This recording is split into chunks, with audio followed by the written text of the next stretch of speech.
Ever felt that sudden pit in your stomach when you realize you have no idea where someone important to you actually is? In 2026, the digital footprint we leave behind is massive, but the walls protecting that data have never been higher. Most people think tracking a device in real time without physical access is a myth or something reserved for high-level intelligence agencies. But what if I told you that the very satellites orbiting above us and the mesh networks in your pocket are broadcasting location packets every millisecond, and almost everyone is missing the hidden backdoors that make remote monitoring possible?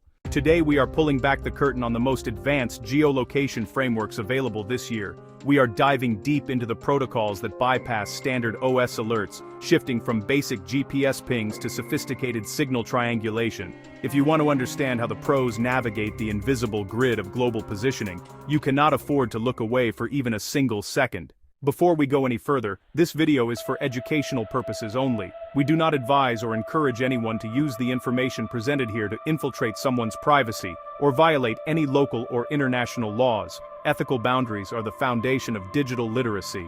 Do not forget that if you need more resources and help, you should check the pinned comment or video description for details. Now, before we unlock the first phase of the 2026 tracking matrix, I have to ask you, if you could know the location of any device right now, would you use that power for protection or for curiosity? Drop your answer in the comments right now. I'm reading every single one of them. Also, if you want to stay ahead of the curve in this rapidly changing digital landscape, make sure to hit that like button and subscribe to the channel so you never miss a breakthrough update.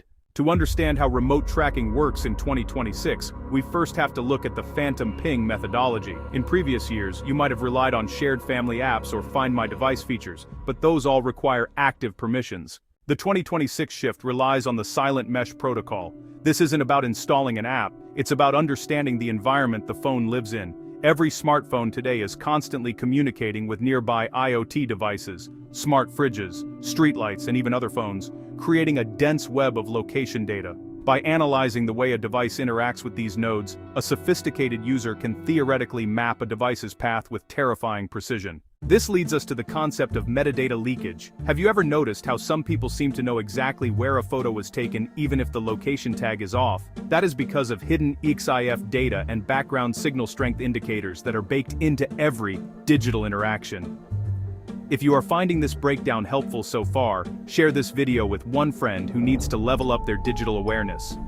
We are just scratching the surface of the signal-to-noise ratio.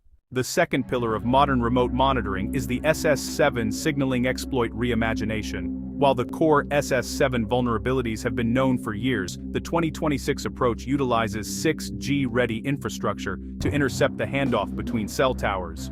When a phone moves from one tower's radius to another, it performs a digital handshake. By monitoring the timing of these handshakes, one can calculate the distance from multiple towers to pinpoint a location. It is, honestly, a mathematical dance of latency and frequency. But here is the catch. The encryption levels on modern devices make direct interception almost impossible for the average user.